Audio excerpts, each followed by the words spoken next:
아브라함의 이야기는 성도가 변화되어가는 그 과정을 보여줍니다. 하나님을 알지 못하던 자가 하나님의 부르심을 깨닫고 어떠한 과정을 겪어 하나님의 백성이 되어주는지, 하나님의 백성이 되는지 아브라함 이야기를 통해 우리는 확인할 수가 있습니다. 아브라함은 실수도 하고 잘못된 선택을 하기도 하지만 하나님이 주시는 은혜로 인해 타인을 섬기고 베풀며 정직한 삶을 살기도 합니다. 점점 그의 믿음은 성장하고 하나님이 누구신지를 알게 됩니다. 그중 모리아 산에서 이삭을 바치는 사건은 그의 믿음을 가장 극적으로 보여준 사건입니다. 절체절명의 상황에서 아브라함은 자신의 믿음이 생명을 허락하시는 하나님께 있음을 보여줍니다. 이러한 결정을 하게 한 하나님께서 변화시켜 놓은 그 아브라함은 도대체 어떤 사람이었을까요? 오늘 본문이 기록한 23장에서 우리는 그것을 확인할 수 있습니다. 그의 변화된 삶, 하나님이 허락하신 믿음의 성숙, 그것이 바로 사라의 장례를 준비하는 아브라함의 모습 속에 잘 나타나 있습니다. 성경은 어떻게 소개하고 있는지 한번 살펴보도록 하겠습니다. 첫째, 아브라함은 자신을 나그네라고 말합니다. 4절을 봅시다. 나는 당신들 중에 나그네요 거류하는 자이니. 이것은 아브라함이 하나님의 인도로 가나안 땅에서 살면서 갖게 된 정체성입니다. 세상을 바라보는 시각을 지금 성경이 아브라함의 말을 통해서 보여주고 있는 것이죠. 창세기 21장에서도 이것은 동일하게 나타납니다. 창세기 21장 33절에서 34절의 말씀을 보니까 아브라함은 브엘세바에 에셀 나무를 심고 거기서 영원하신 여호와의 이름을 불렀으며 그가 블레셋 사람의 땅에서 여러 날을 지냈더라. 성경은 아브라함이 아비멜렉과의 언약으로 브엘세바를 얻었음에도 블레셋 사람의 땅에서 거류했다라고 기록합니다. 그는 단지 그곳에서 하나님께 예배를 드리고 거류할 다른 곳으로 이동하는 그러한 나그네 삶을 이어갑니다. 여러분들, 이것은 구약의 다른 인물들에게도 나타납니다. 야곱은 애굽 왕 바로 앞에서 자신의 삶을 나그네의 길의 세월을 살았다라고 고백하며, 다윗 역시 역대상 29장에서 우리는 주님 앞에서 이방 나그네와 거류민들이라고 이야기합니다. 구약의 인물들이 나그네의 삶을 반복하여 말하는 이유는 이것이 하나님의 말씀을 통해 배운 성도의 정체성이기 때문입니다.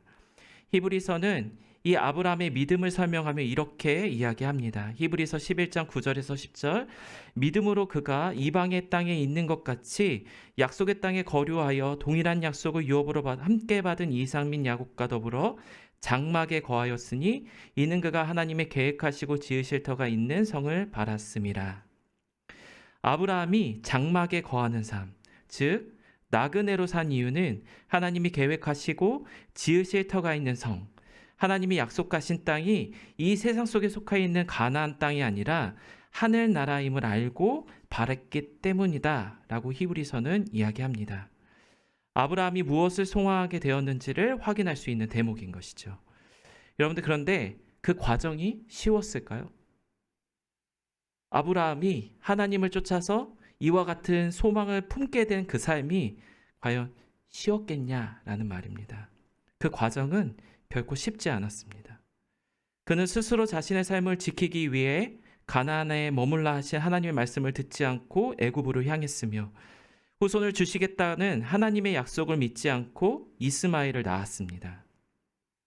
그러나 아브라함은 이 실패의 과정을 통해 하나님을 알아갑니다.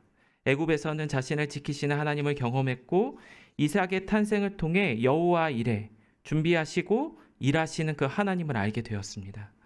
이 모든 과정을 겪은 후 비로소 하나님을 믿고 하나님께만 소망을 두는 자가 된 것입니다. 이것을 성경이 나그네의 삶이라고 말하는 것이죠.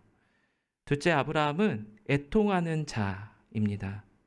오늘 본문은 사라의 장례를 준비하는 아브라함의 모습을 보여줍니다.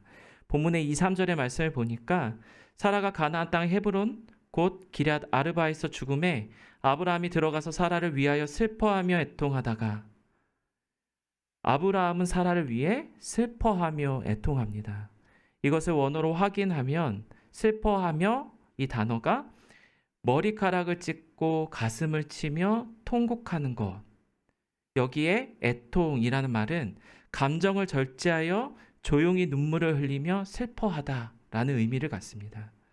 주석가 고든 웨남은 아브라함이 전통적인 애도의 관습을 따라 옷을 찢고 머리를 헝클고 수염을 자르며 머리에 젤을 뿌리거나 금식을 했을 것이다 라고 이야기합니다.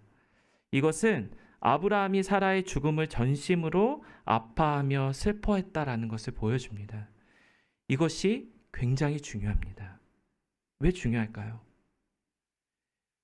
우리는 흔히 우리의 삶이 나그네이기 때문에 이 땅의 삶은 중요하지 않다라고 생각하기 쉽습니다. 성도는 죽음 이후 본향을 기대하며 살기 때문에 그런 생각을 할 수도 있습니다. 그러나 아브라함의 모습은 오히려 이 땅에서 펼쳐지는 삶의 사건에 집중하고 자신의 감정을 토하는 모습을 보여줍니다. 마태복음 5장 4절을 보면 예수님의 산상수훈 8복 중 하나의 이야기가 나옵니다. 애통하는 자는 복이 있나니 그들이 위로를 받을 것이미요. 여기서 애통하다라는 뜻의 펜테오는 죽음에 대한 슬픔, 애도를 뜻합니다. 이를 통해 예수님이 말씀하신 것은 이 땅에서의 죽음, 즉 죄로 인해 죽을 수밖에 없는 이 땅의 운명을 애통하는 자, 그 애통하는 것을 지금 이야기합니다. 그리고 그 복 있는 자가 하나님의 참 위로를 받을 것이라고 이야기합니다. 여러분들, 아브라함의 행동은 바로 이것을 의미합니다. 아브라함은 하나님의 은혜를 아는 자입니다. 사라의 육신은 죽었지만 결국 하나님의 생명으로 부활할 것을 알았습니다. 이미 아브라함은 이삭을 바치는 사건을 통해 이 하나님의 생명을 경험했기 때문에 사라 역시 하나님이 허락하시는 그 생명을 통해 부활할 거라는 사실을, 그 부활 소망을 갖고 있었다라는 것이죠. 그럼에도 아브라함은 육신의 몸이 겪는 그 죽음을 애통해야 합니다. 그 이유는 그것이 바로 모든 피조물이 처한 상황, 하나님의 은혜가 주어지지 않은 자의 운명임을 알기 때문이었습니다. 그리고 그것이 바로 자신이 처해 있는 자리, 그것을 잊지 않기 때문에 아브라함은 늘 하나님 앞에서, 죽음 앞에서 애통할 수밖에 없었던 것이죠. 셋째, 아브라함은 손해보는 자로 살아갑니다. 창세기 23장은 아브라함의 태도를 이렇게 설명합니다. 7절, 아브라함이 일어나 그 땅 주민 헷 족속을 향하여 몸을 굽히고, 12절, 그 땅 백성 앞에서 몸을 굽히고. 성경은 아브라함이 이방 족속인 헷 족속을 향해 몸을 굽혔다 라고 기록합니다. 세상을 향해 그가 섬기는 삶을 살았다라는 것을 그의 몸을 굽혔다라는 표현으로 지금 이야기하고 있는 것이죠. 그는 아내의 죽음이라는 힘든 상황에서도 타인을 향한 예의와 겸손의 태도를 보입니다. 또한 그는 자신의 땅을 무상으로 제공하려는 에브론에게 값을 치러 막벨라 굴을 삽니다. 23장 15절에서 16절을 보니까 은 400세겔이나 하는 그 땅을, 상인이 통용하는 은 400세겔을 똑같이 달아 에브론에게 주는 장면을 볼 수가 있습니다. 여기서 에브론이 말한 땅값 은 400세겔을 아브라함은 그 가격이 적당하든 그렇지 않든 상관하지 않고 그 요구된 가격을 그대로 지불합니다. 무상으로 받지 않더라도 적당히 가격을 쳐서 지불해 땅을 구입할 수 있었음에도 불구하고 아브라함은 그렇게 하지 않습니다. 오히려 더 비싼 값을 치르고 그 땅을 구입했다라고 얘기하는 사람도 있습니다. 중요한 것은 아브라함이 자신의 손해를 감수했다라는 겁니다.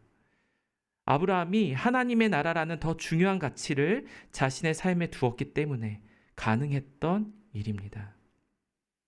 하나님이 아브라함에게 이 땅의 가치보다 하나님의 나라가 더욱 가치 있음을 알려주셨기 때문에 그 과정 속에서 아브라함은 자신이 생각하던 그 가치들을 내려놓고 하나님만을 쫓는 자가 되었던 것입니다. 이것이 지금 이 장면을 통해 설명되고 있는 것이죠. 그런 그의 삶이 이 세상 속에서는 희생과 손해를 감수하는 삶으로 나타나고 있습니다.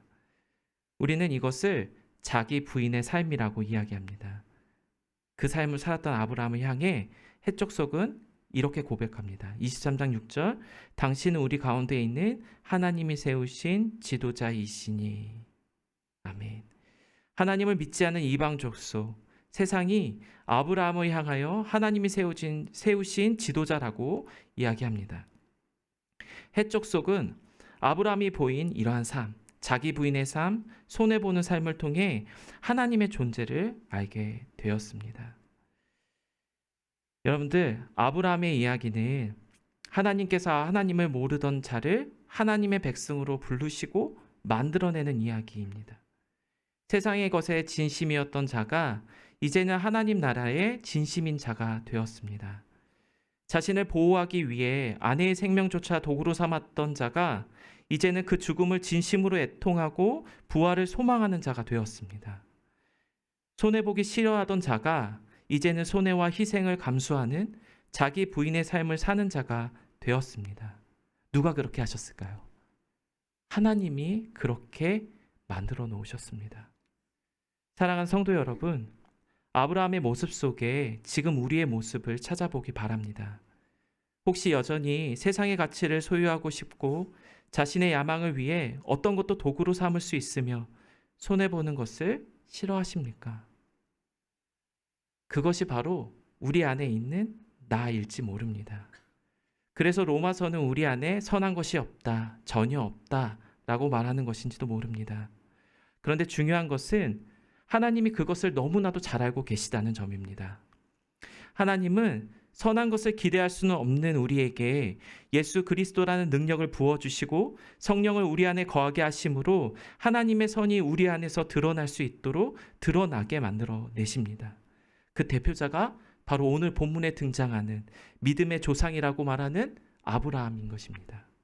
하나님을 알지 못하던 아브라함을 믿음의 조상으로 하나님께서 만들어내셨다면 우리에게도 그 믿음의 성숙을 이끌어 내실 것입니다. 지금 나에게 그러한 믿음이 없다 하더라도 성숙을 이뤄낼 그 능력이 없다 하더라도 하나님께서 그 길을 인도하실 것입니다. 지금 우리가 바로 그 성숙 과정 속에 있음을 기억하시기 바랍니다. 그 과정을 잘 견뎌내는 저와 여러분 되시기를, 성숙한 믿음의 성도가 되시길 바랍니다.